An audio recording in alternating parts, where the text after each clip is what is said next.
ఏలేశ్వరం తహసీల్దార్ కార్యాలయం వద్ద ఎంఆర్పీఎస్ జిల్లా అధ్యక్షుడు అనంతపురపు రాజు ఆధ్వర్యంలో నిరసన కార్యక్రమం చేపట్టారు. ఈ సందర్భంగా మీడియాతో మాట్లాడుతూ భారతదేశ సుప్రీంకోర్టు ప్రధాన న్యాయమూర్తి బిఆర్ గవాయిపై గుర్తు తెలియని వ్యక్తులు దాడి చేయడంపై ప్రతి మండల తహసీల్దార్ కార్యాలయం వద్ద ఎంఆర్పీఎస్ కార్యాలయం నాయకులంతా ధర్నా చేపట్టడం జరిగిందని, దేశవ్యాప్తంగా దళితులపై దాడులు పెరిగిపోతున్నాయని, దళితులను చిన్నచూపు చూడటం తగదని ఆయన అన్నారు.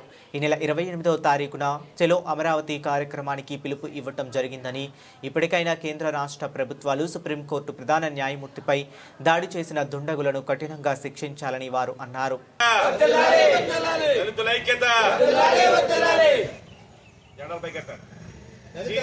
సీజే గవాయిపై దాడిని నమస్కారం.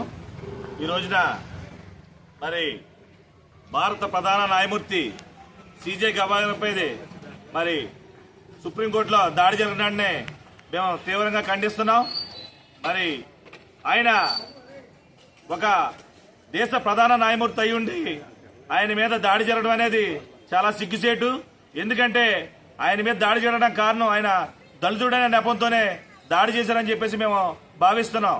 ఈ రోజున అంటరానితనం ఏ స్థాయిలోకి వెళ్ళినా సరే ఇంకా కొనసాగుతున్నదానికి నిదర్శనం ఈ ఘటన.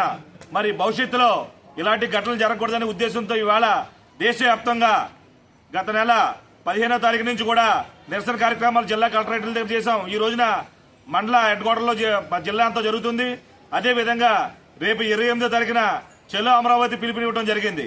మరి ఈ విధంగా దళితులపై దాడులు నశించాలని చెప్పేసి ఎవరైతే దోషున్నారో ఆయన వెంటనే అరెస్ట్ చేసి శిక్షించాలని చెప్పేసి, ఇది దళితుల ఆత్మగౌరవానికి సంబంధించిన విషయం కాబట్టి వెంటనే కేంద్ర రాష్ట్ర ప్రభుత్వాలు స్పందించి దోషిపై దేశద్రోహం కేసు కట్టి అరెస్ట్ చేయాలని చెప్పి ఈ సందర్భంగా డిమాండ్ చేస్తున్నాం.